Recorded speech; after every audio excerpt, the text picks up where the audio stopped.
Fala galera, vamos aqui acompanhar a coletiva do técnico Abel Ferreira. Infelizmente não deu, o Palmeiras perdeu pro Bragantino. Pô, tava jogando bem o primeiro tempo, cara. Tava criando jogada, tava jogando com intensidade. Molecada, puta, molecada é correria, cara. Molecada é foda mesmo, velho. Você vê, às vezes meio afobado em alguns lances, mas pô, teve duas bolas na trave. Teve um chutaço do Richard Rios de longe, que a bola, puta, pra mim ia ser um golaço ali, cara. Mas infelizmente não deu, cara. Tomou um golzinho meio bobo no final ali. O Bragantino cresceu um pouquinho, que nem o Abel disse, depois do pênalti. Mas o Palmeiras dominou o primeiro tempo, cara. Mesmo saindo com empate, o Palmeiras dominou o primeiro tempo. Podia ter feito até 3 gols. Mas é isso aí, futebol é isso aí, né, rapaziada? Quem não faz, toma. O time da casa sempre vai tentar o gol até o último minuto, quando tá empatando ou perdendo. Campeonato Brasileiro com pontos corridos é assim. Cada jogo é uma final. Mas também, vamos acompanhar o que ele falou aqui. Deixa o like aí, galera. Se inscreve no canal, compartilha o vídeo, comenta o vídeo. Tamo junto aí, valeu. Várias vezes. Não, só uma questão Mas o que é que eu falei sobre isso? O que é que eu falei já sobre isso?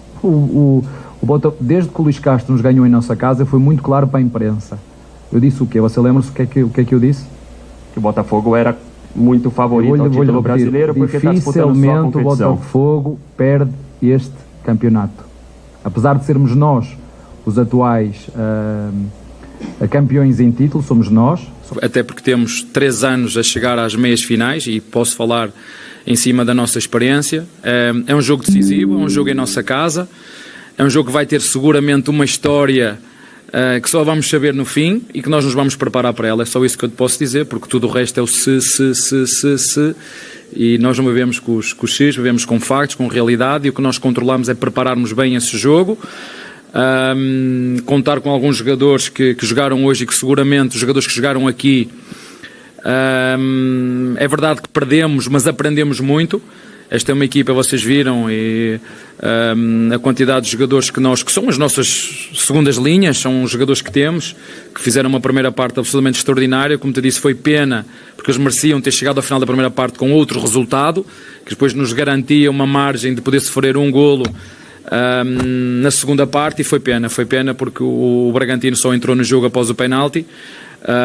Estava difícil conseguir entrar na nossa defesa, acabou por fazer um cruzamento bem de fora da área, que é uma das estratégias que muitas vezes funcionam contra equipas que nos bloqueiam.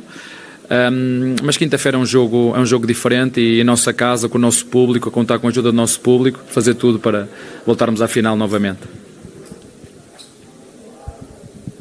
Boa noite, Abel. Hoje você começou com o Endrick no meio, numa posição que ele fazia no início da temporada quando ele era titular, e você usava de um lado o Dudu, do outro mudava às vezes, mas normalmente era um sistema parecido com o que ele começou jogando hoje, mas num contexto de jogo em que ele teria campo para correr nas costas da defesa, e foi exatamente isso que ele fez para fazer o gol. E ele já fez isso algumas vezes, ele é muito bom nesse tipo de jogada, contra o Corinthians, outros jogos ele tem isso.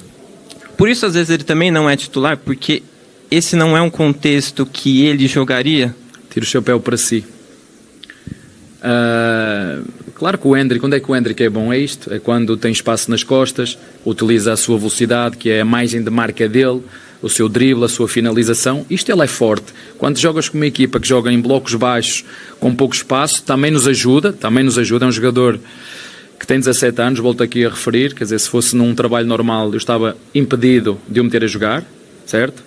O Luís Guilherme a mesma coisa, se fosse no trabalho normal não podia, porque esta é a exploração de trabalho menor, mas no futebol isso pode. Jogaram muito bem os dois, são dois jogadores que, eu também já disse isso várias vezes, só que às vezes é preciso estar sempre a relembrar. Eu já disse várias vezes que esta equipa tem presente e tem futuro.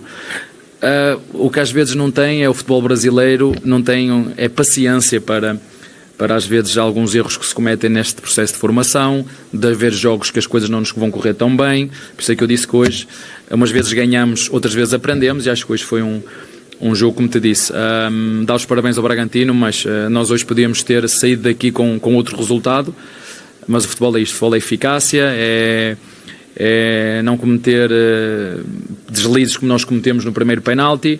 No segundo golo, eu acho que são 2 golos infelizmente muito consentidos da nossa parte. mas tenho a certeza absoluta que os jogadores que jogaram quiseram fazer o melhor, se prepararam bem, fizeram uma belíssima primeira parte. Sabia que ao longo do tempo, jogando com o Bragantino, aqui em casa, uma equipa que tem jogado quase sempre os mesmos, nos últimos 4, 5 jogos, o Caixinha não tem trocado a equipa e nós trocámos a equipa toda, que nos ia faltar alguma energia e ritmo de jogo, mas na minha opinião estes jogadores estiveram muito, muito bem hoje. Boa noite, Abel. Na sua avaliação, o que foi determinante pro Bragantino conseguir... Penalti. Penalti. Isso para mim é o momento-chave do jogo.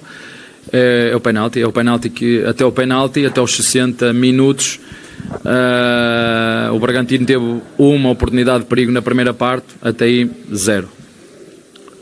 Depois do penalti, sim, carregaram, jogaram em casa com mais ritmo de jogo, com volume, mas até o penalti nós estávamos completamente por cima e, como te disse, foi pena na primeira parte, naquelas duas que bateram no posto, uma poder ter entrado, e das outras 2 ou 3 que tivemos poder ter feito pelo menos mais 1 ou 2 golos que desse essa margem para acontecer algo como aconteceu na segunda parte, um penalti que caiu assim, que acontece, são coisas de futebol e vão continuar a acontecer. Boa noite, Abel Ferreira.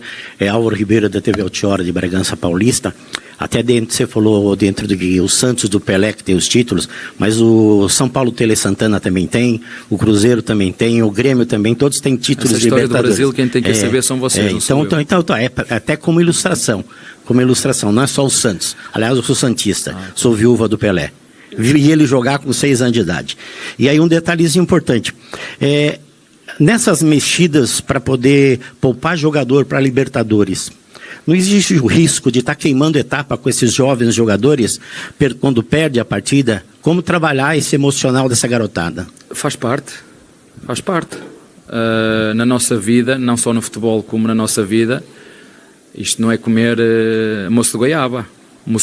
Isto é preciso, é nos momentos difíceis que nós vemos quem são os jogadores que podem ter futuro ou não no nosso clube, e os momentos de derrota que para mim definem, os momentos da dificuldade, os momentos de obstáculo, é que define para mim o caráter de um homem, é que define o caráter de um treinador, é o que define o caráter de um árbitro, é o que define o caráter de um jornalista, é o que define o caráter de um jogador, é nos momentos de derrota.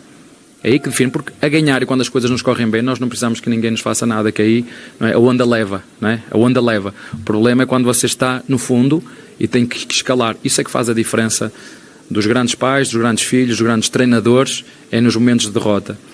E para aqueles que acham que o sucesso, para chegar cá acima, que é tudo há momentos em que nós vamos ter que ultrapassar estes pequenos fracassos, é isto que faz a diferença entre a atitude de um perdedor e a atitude de um vencedor. Então é quem ganha mais. A atitude de um perdedor e a atitude de um vencedor vê-se no seu caráter e na forma como encara os seus desafios, seja no futebol, seja na vida, seja no relacionamento com o seu filho, com a sua mulher. Pois existem os cobardes, não é? que aparecem as dificuldades e viram as costas. E nós felizmente temos jogadores que sabemos o potencial que têm, sabemos a idade que têm, sabemos a margem que têm.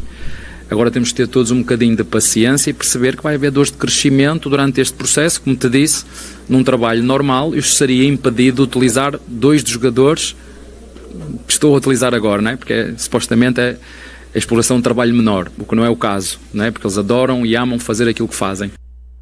Tá aí, galera, coletiva do Abel Ferreira.